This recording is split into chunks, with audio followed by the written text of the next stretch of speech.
It's official. Shams Charania just dropped a bomb regarding De'Aaron Fox's health update, and it is incredible for the San Antonio Spurs, but not just him. We also have an update on Luke Kornet, whose return looks to be imminent. So many injury updates. We're going to get into Fox in just a second, but Luke Kornet, maybe, I don't want to say maybe even bigger. I don't think that's true. Fox is the biggest thing, but right now, the biggest need for the Spurs, point guard and center. So right up there with Fox is the need for Kornet to return. These minutes without Wemby have not been kind to the Spurs. It hasn't worked with Bismack Biyombo. Kelly Olynyk didn't look so great last game, but Luke Kornet is out tonight versus the Houston Rockets in the NBA Cup, but he's out there for shoot-around, and the return should be imminent, which is fantastic because, look, right now the depth chart, there's red everywhere. So many guys are hurt. Of course, Harper and Fox will not play against the Rockets. That is the unfortunate truth of this situation, but he'll be back soon. Luke Kornet should be back imminently, which, again, if we looked at some of the minutes without Wemby on the floor, with Biyombo on the floor,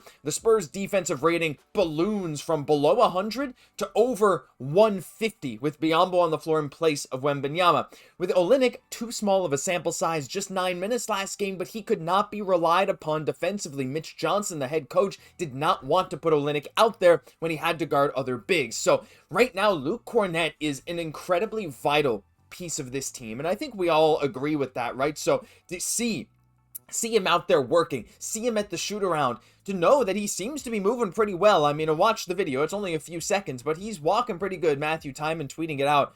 I'd love to see that he is on the precipice of a return as well, because right now, look, we have some issues with the Spurs, but we're about to solve them, and this is a great step in the right direction. But look, the De'Aaron Fox stuff is the big news right now.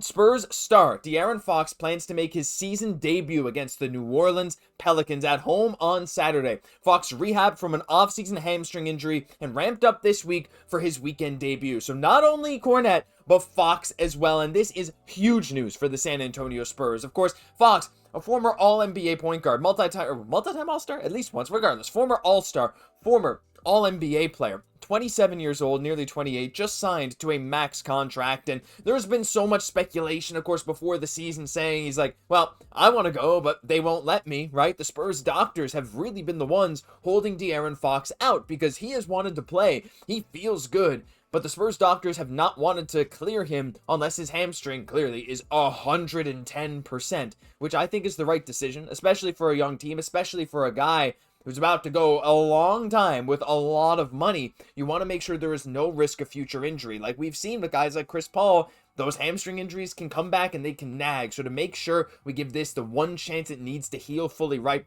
I'm okay with it. But him coming back into the lineup is going to be massive. Look, small sample last year of just 5 games of Fox and Wemby playing together, but Fox averaged 21.6 points, 7.8 assists, and 3.4 rebounds in 5 games with Wemby. Mind you, his field goal percentage in those 5 games, 50%, averaging 22-8 and 3.5 boards with 1.8 steals on 50% shooting with Wemby back in February of last year. That alone is incredible, especially because, again, if we look at the depth chart, without Dylan Harper, we don't have that true point guard. Stephon Castle is doing everything he can, but the turnovers have been a struggle for him, right? He has not really found his full rhythm as a play runner, right? The guy who comes up, ball in his hands, running the offense, making those smart reads. He can still do it, but not at the same level as De'Aaron Fox and Dylan Harper. So to have Fox back for the playmaking, which I feel like has become underrated at this point, is unbelievable. But also, again, that chemistry with Wemby. And we talked in earlier today's video about Wemby in the pregame for the Rockets game. Wemby's best minutes are when he has a true point guard on the floor. His minutes with Chris Paul were amazing. You even look at this year, Wemby with Dylan Harper on versus off. When Harper is off, Wemby's numbers drop across the board, and his efficiency drops off a cliff, and his turnovers shoot up from 1.5 per 75 roughly to 3.5. So De'Aaron Fox, for him to be back Saturday is massive. Now, again, Wemby only had that 5-game sample size, but him and Fox each averaged about 21 a game. Wemby averaged 12 boards, 3.4 assists, 1.2 steals, and 3 blocks a night in those 5 games. And you can see some inefficient nights, 7 for 16 versus the Celtics, but 7 for 20 versus Charlotte, where he only had 16 and 11. But still some big games there too, 24 and 12 with a block. Even that game 16 and 11, he had 5 blocks. 31 and 15 versus the Wizards. Wemby with De'Aaron Fox is going to be a problem. These guys are what's going to take this team and completely elevate it to the next level. So the next thing we have to consider is this big stretch of games coming up for the San Antonio Spurs. Of course, the Houston Rockets tonight, we will be live for a watch along. If you're watching this before or even during the game, check out the channel right now. We should be live starting 6:15 p.m. Central, 7:15 p.m. Eastern for this NBA Cup game, but the upcoming schedule is going to be tough. We got another NBA Cup game coming up very soon against the Golden State Warriors, and right now, this is a stretch of games, no matter whether the Spurs win or lose versus the Houston Rockets, this next stretch of games is going to be very important for the team. Again, you want to win these games early, especially against good competition. You can put yourself in a very favorable position when it comes to standings in the West. So right now, Houston, NBA Cup game, that's fine. That is not where Fox is starting.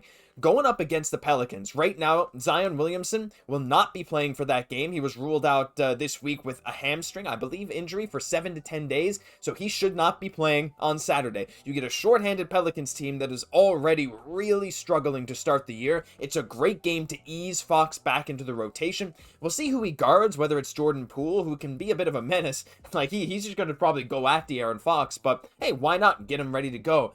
Fox against the Pelicans is a great way to ease him back in as you go into a tough stretch of games where you have Chicago, who is currently the top team in the East, in case you guys didn't know. They're playing some fantastic basketball right now. Josh Giddey is on a tear. And then you have back-to-back games in San Antonio against the Golden State Warriors. It's really weird the way this works here. And again, these times that you're seeing are in Eastern time. So Golden State, 8 p.m. Eastern on Wednesday in San Antonio, and then 9:30 p.m. Eastern in San Antonio on Friday. So it's a bit weird. I mean, that one's a bit of a late start time, so I'm not really sure why they did that. I think it's an NBA Cup game as well. Actually, I'm certain it is. It's a Prime Video game. So right now, to have Fox ease back in against the New Orleans Pelicans, and again, when I say ease, I don't mean in terms of making sure his hamstring is warmed up and good.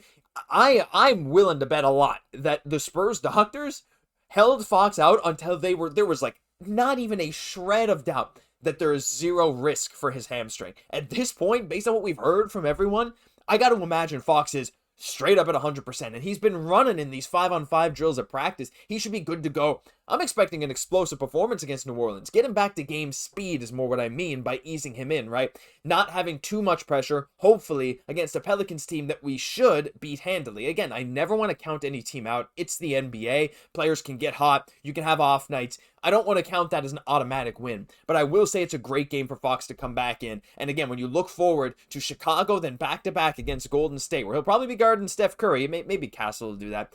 You have some really tough games that are going to be important, again, when we look back at this season, way down the line. We say those were the first games we had Fox back, and I'm really glad we won those. It put us in the position we're in now, in a playoff spot or what have you. So the Spurs, right now, this is a turning point for the season. Not only is this the first NBA Cup game, getting Wemby back on track after a couple of bad games. You get Kornet, who has an imminent return right now. You have De'Aaron Fox, who will be back Saturday. Everything's falling into place. Leave your thoughts on this down below. That'll do it for this episode of Spurs Digest live watch along for the game versus the Houston Rockets, and oh boy, I can't wait for Saturday. I've been your host, Josh Gosse, and I'll catch you on the next one.